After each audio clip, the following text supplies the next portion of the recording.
We have breaking news, and bear with us because we don't have much information at this time, but there are reports of a school shooting in Parkland, Florida. That's in Broward County. These are live pictures right now. 6 years ago, a gunman opened fire at a Parkland, Florida high school. It looks like multiple injuries here. This is a horrible sight for these poor kids. 17 people were killed at Marjorie Stoneman Douglas High School. 17 more were injured. It is still the deadliest mass shooting at high school in U.S. history. The latest we have from the Broward Sheriff's Office is that the school is on lockdown. They've told students and others to barricade themselves in place, and they're now searching for a gunman. This is Radio Atlantic. I'm Hannah Rosen. And we are revisiting that awful moment, not because of the actions of that day, but because of the inaction. I started following the story at the same time everyone else did. This is reporter Jamie Thompson, who's been covering police for over a decade. Jamie kept tracking the story for years, largely because of the unlikely person who wound up at the center of it. Authorities releasing surveillance video that captures the school resource officer, Scott Peterson, standing outside of Marjorie Stoneman Douglas High School during the massacre. There was a very clear image off a surveillance camera footage where he is standing beside a wall, and on all the TV shows they would sort of circle him in bright red, just saying this is the coward who stood by while children were slaughtered. He became known as the Coward of Broward. His real name is Scott Peterson, and he had a reputation as a pleasant older school resource officer until that footage started circulating. Surveillance tape shows the school resource officer never entered the building as bullets flew. The video shows Peterson talking into a radio handset on his shoulder, then appearing to move on a golf cart, and finally taking up a position outside the building. You know, as soon as they released the surveillance video of him taking cover beside the wall, he was sort of universally condemned.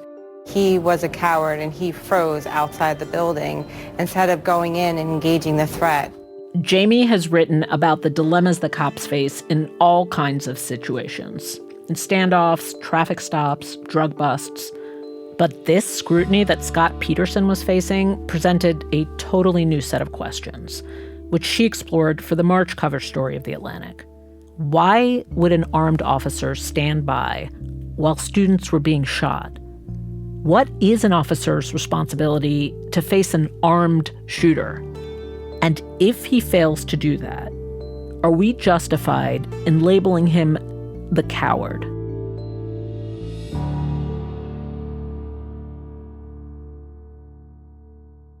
When the Parkland shooting happened, Jamie was working on another police story, and she decided to ask some of her sources what they thought of Peterson. So I was reporting on a story in Dallas in which I was interviewing a lot of SWAT officers back when this happened in 2018. And I was really surprised by the SWAT officers' reaction to Scott Peterson's response to the shooting. You would expect that SWAT officers, who are some of the best trained, would have been the most judgmental toward Peterson's failure to enter the building. The SWAT officers basically were saying that, you know, the general public essentially has no realistic grasp of what it takes to actually run up against an armed gunman. And I remember one of them telling me, look, we don't pay that deputy enough to go run into a school and face an AR-15 and die because the country has sort of failed to fix its active shooter problem.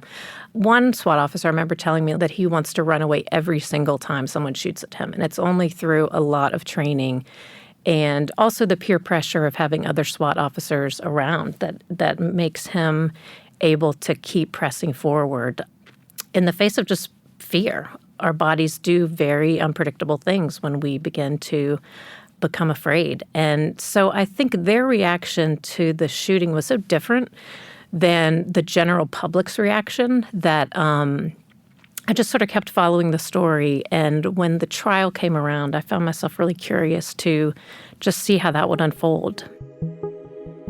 The Parkland shooting produced 2 criminal trials. The first was against the shooter, former student Nicholas Cruz. In 2022, Cruz was sentenced to 34 consecutive life sentences without the possibility of parole. one for every person he killed or injured. The second trial was against Scott Peterson. Now, on one level, it was strange that Cruz and Peterson wound up in the same court building. But the way events unfolded in Parkland, it felt almost inevitable. So the shooting happened on Valentine's Day in 2018. About a week later, the then Broward Sheriff Scott Israel announced during a press conference that Peterson had failed to go into the building and help the kids while the shooting was unfolding. What was Scott Peterson, was he there when the shooter was still inside the building? Yes, he was. And so what should he have done? Went in, addressed the killer, killed the killer. He says that he was called to the sheriff's office to discuss the shooting, and he was basically pressured into retiring. I decided this morning to suspend Scott Peterson without pay pending an internal investigation. As is his right, Scott Peterson chose to resign. The investigation will continue. He then went back to his house for a couple months and was living basically as a shut-in. He couldn't leave. There were reporters, TV trucks were parked out front. So he and his partner, Lydia, moved to a secluded cabin up in North Carolina in the mountains. And he essentially was trying to move on. He was contesting some parts of his departure from the sheriff's office. So he went back for a hearing about a year after the shooting, and then says to his surprise he was unexpectedly arrested. The former sheriff's deputy, who stayed outside the school rather than confront the gunman, is facing serious criminal charges tonight over his decisions that fateful day. So he was taken to jail with 7 felony counts of child neglect. He was put in a suicide smock, and he says he spent 2 nights in jail, just sort of sleepless nights, wondering what was going to happen next. In a sense, the charge is that he was a coward. Well, there is no criminal charge for being a coward. And I know he's being labeled the coward of Broward, but that's not criminal. What is criminal possibly is child neglect, is culpable negligence, and perjury. Peterson's trial was believed to be the first time a law enforcement officer in the country faced criminal penalties for failing to move quickly toward an active shooter. All the charges combined added up to a maximum sentence of 96 and a half years. Now, 6 other deputies who heard gunfire also didn't run into the building, but none of them were charged. We tend to view police officers as having the mission to protect and serve, but courts have consistently ruled that police officers have no constitutional duty to keep us safe.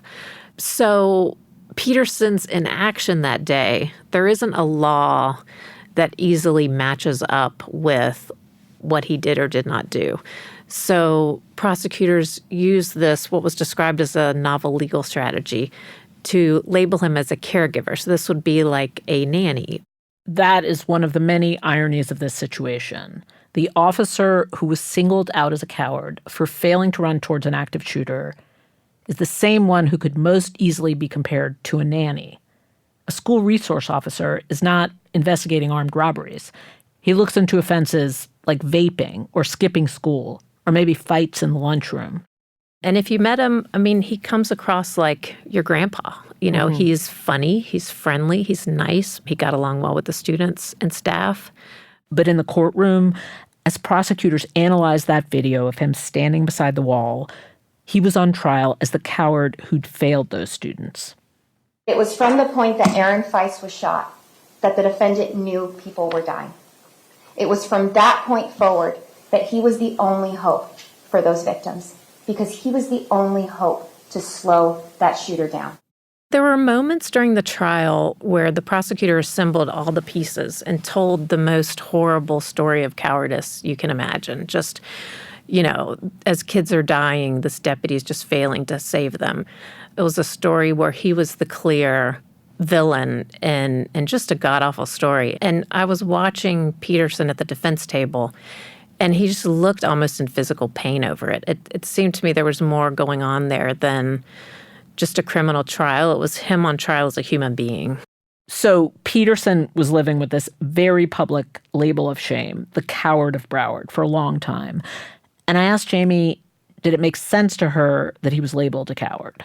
I think it made sense to me. I mean, I think that when you have something as emotionally devastating as children in a school getting killed and staff members getting killed, you want to hold somebody responsible. You want someone to blame. And the idea that a sheriff's deputy was standing by with a gun and didn't do anything to try to stop the killing is outrageous in a lot of people's minds.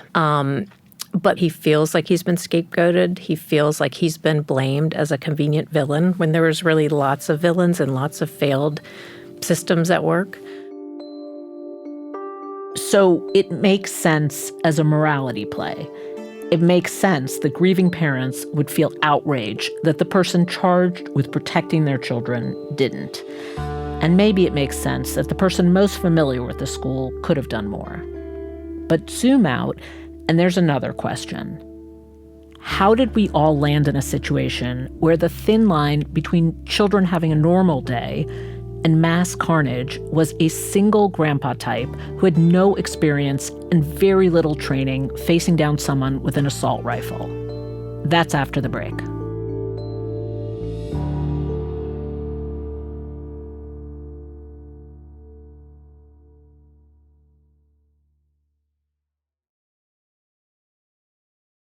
Journalist Jamie Thompson followed the trial. She talked to Peterson and also to lots of other people who faced down active shooters.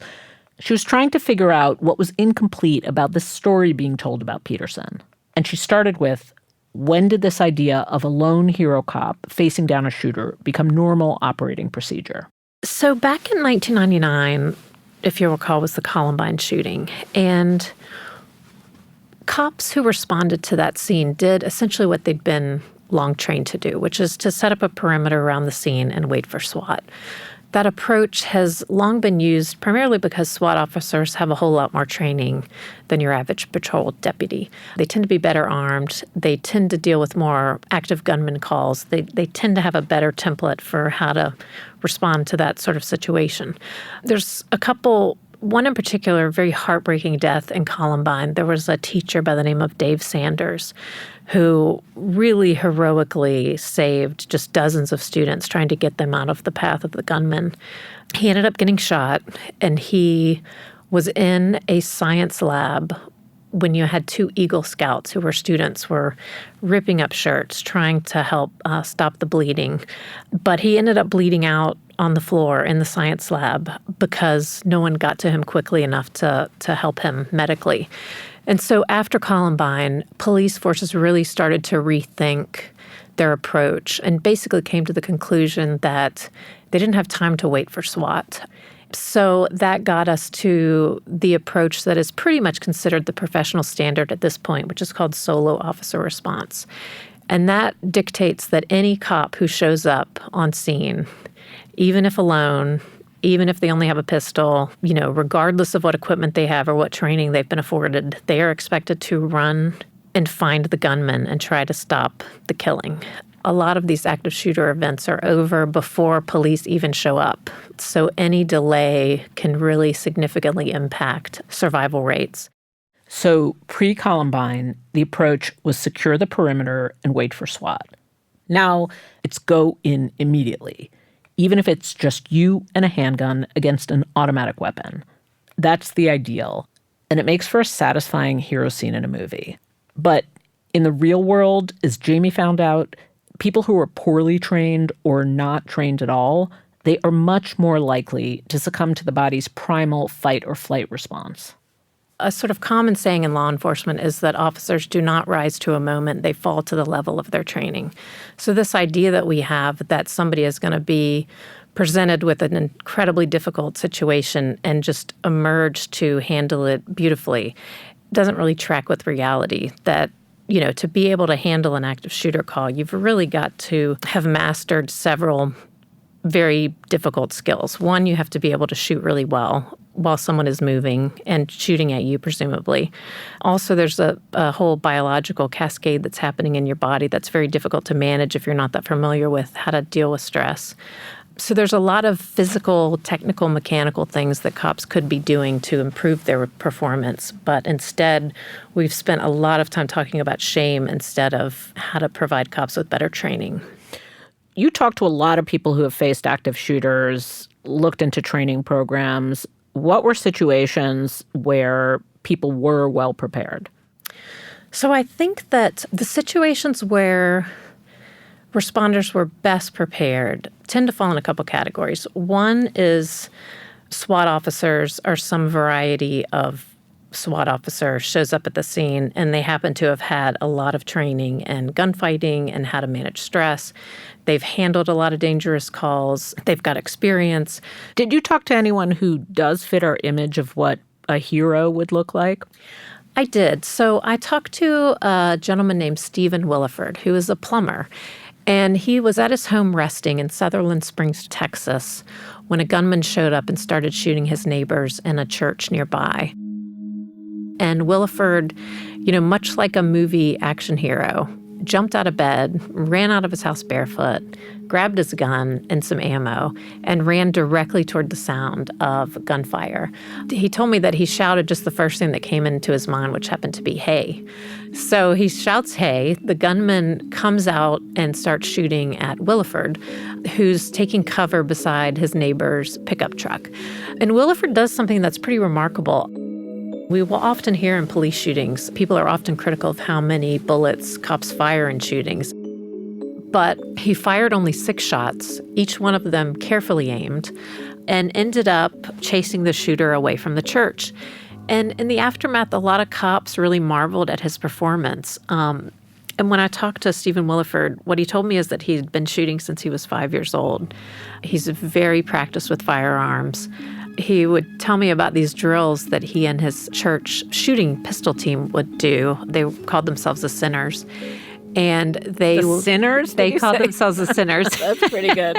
Yeah. And they would do these very elaborate drills where I remember one of them, him saying that he would, a whistle would blow, and then he would rush to the table, pick up a baby doll, change the baby doll's diaper, put the baby on his shoulder, and keep shooting all the while. And other times he would practice with a welding hood where he could just see through a small eye hole. So by the time that he went up against an active shooter at his neighborhood church, he knew exactly what to do. He'd practiced what to do. He's an excellent shot. He's very familiar with firearms. He knows how to control his breathing. He knows how to hit a moving target. He knows how to not get shot himself. And that level of training is just not common on our police forces. That is really revealing. So essentially, if you go over everything that needs to be in place in order for this to go the way our imaginations want it to go, which is what we see in the movies, he probably has decades of shooting experience. Mm-hmm. So he remains calm. And I would note there have been other officers who have confronted active shooters who maybe did not have that level of training. So I don't think that every person has to be an ace like Stephen Williford. But one of the things that I learned while researching this story is that scientists have really come to believe that some of us are just biologically better equipped to handling fear and stress and tend to perform better when those moments present themselves. Okay, so Stephen Williford is maybe an ideal solo response to a shooter. Like, maybe he has a really good fear and stress response. He definitely has a lot of applicable training. What does the average American cop have to train them for these situations? Not a lot. In a lot of states, cops get an average of 20 hours or less training a year. And agencies now are trying to cram a lot of things into those hours. We have crisis intervention, de-escalation training, racial bias training. So there's limited time, limited money, and a lot of things to cover. So I think that most policing experts will tell you that police officers are really not being afforded enough training if the public would like them to turn into Rambo on the day that an active shooter shows up at their school. Yeah. So essentially, you came away from your research thinking the people going into these situations are not well trained to respond to these situations. I think most policing experts will tell you that training does not play a big enough role in the daily, weekly, monthly lives of police officers. That, our demands for police are ever hire. We have seen the myriad ways that they fail on a daily basis. And the only way to really reform and change policing is through additional training, which is expensive and time-consuming. And a lot of the experts that I've talked to have said they don't know if America is willing to pay up to change the nature of our police forces. 4 years after Parkland, Florida, came Uvalde, Texas. 19 children and 2 teachers died at an elementary school. Recently, the Justice Department released a 600-page report on that shooting. Here's Associate Attorney General Vanita Gupta talking about their findings. It is hard to look at the truth that the law enforcement response on May 24th was an unimaginable failure, and that a lack of action by adults failed to protect children and their teachers. Jamie read the report. She said it was thorough and nuanced, but she still wasn't quite satisfied with that as the simple answer. So I think that it's worth really thinking about if 6 cops had run into that room and started firing, cops who aren't very good at shooting, when there's still kids and teachers in there, would lives have been saved or would more lives have been lost? So I think the conversation needs to be more critically examined. It's worth saying, by the way, that the Uvalde shooting is the reason that Texas is now one of the only states that requires active shooter training for its police officers. This is why I think your reporting is so important, because we are still in the era of school shootings. They can still, feels like, happen anytime, anywhere, with tragic consequences. And yet we are still looping around, even after a thorough investigation, to the same kind of morality play, which is essentially asking, where are our heroes? Like, where are the people in this community who are going to sort of rise up and do what we imagine in a movie would happen in a school shooting? So we haven't really broken that pattern. And I think there's good reasons why we haven't broken that pattern, because if you look at police departments, they are struggling to hire officers. A lot of them are short-staffed. And when you're a police chief trying to figure out how to allocate your limited training dollars, do you spend a significant amount of money and time training your officers to handle an active shooter call, which may or may not ever happen? Or are you better off focusing on things like crisis intervention and de-escalation, which may be more relevant to the things that they actually are required to do every day? I think most experts will tell you that active shooters are high-risk but low-frequency events. So you just have to really figure out how much time do we spend training on this skill that is incredibly difficult to master, but really doesn't happen all that often. But when it does, the consequences are tragic and severe.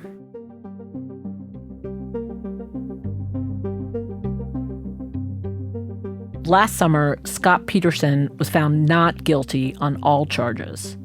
Jamie was in the courtroom when the final verdict was read. The moment was very tense. I mean, as the deliberations went on for 4 days, Peterson seemed to me to sort of deteriorate by the day. He seemed to go into the process with a certain level of hopefulness. I remember talking to him before the trial, and I asked him, what does this trial mean for you? And he said, it's not a not guilty, it's that I'm innocent. It's that I'm exonerated from my labeling as the coward of Broward, that everyone will understand that what I did that day, I did for good reason. And it was part of my training and part of my experience that was a perfectly reasonable reaction. So when the jury came back with the verdict, he just laid his head on the table and wept. It was just this sort of release of emotion. But at the same moment, you can see some of the victims' families sitting also in the courtroom, and they have been waiting for someone to be held accountable for the fact that their children are gone. They were very disappointed when Nicholas Cruz did not receive the death penalty, when he got a life sentence. And so to them, the fact that Peterson faced no criminal charges was just really one more blow to the fact that no one was going to be held responsible for their kids' deaths. And did he get what he was looking for? I mean, he was found not guilty, but was he considered innocent more broadly? It's interesting. I talked to him a week or two ago, and I asked him that, if he felt like he had told me early on that he really wanted to get out of this emotional prison that he'd been living in for 5 years. And when I asked him if he'd managed to, he basically said he had not. You know, you can't undo a word like coward. You can't really undo the stain that leaves. So I think both him and his attorney were sort of grappling with this reality that they had gotten their moment in court. They had had the chance to tell their story. And maybe people understood better what had happened, but there's still this feeling that everyone wishes he had done more. Which, given the tragedy of that day, is understandable. That feeling is just too strong for any court verdict to erase. This episode of Radio Atlantic was produced by Kevin Townsend. It was edited by Claudine Abade, fact-checked by Sarah Krolewski, and engineered by Rob Smirsiak. Claudine Abade is the executive producer for Atlantic Audio, and Andrea Valdez is our managing editor. I'm Hannah Rosen. Thank you for listening.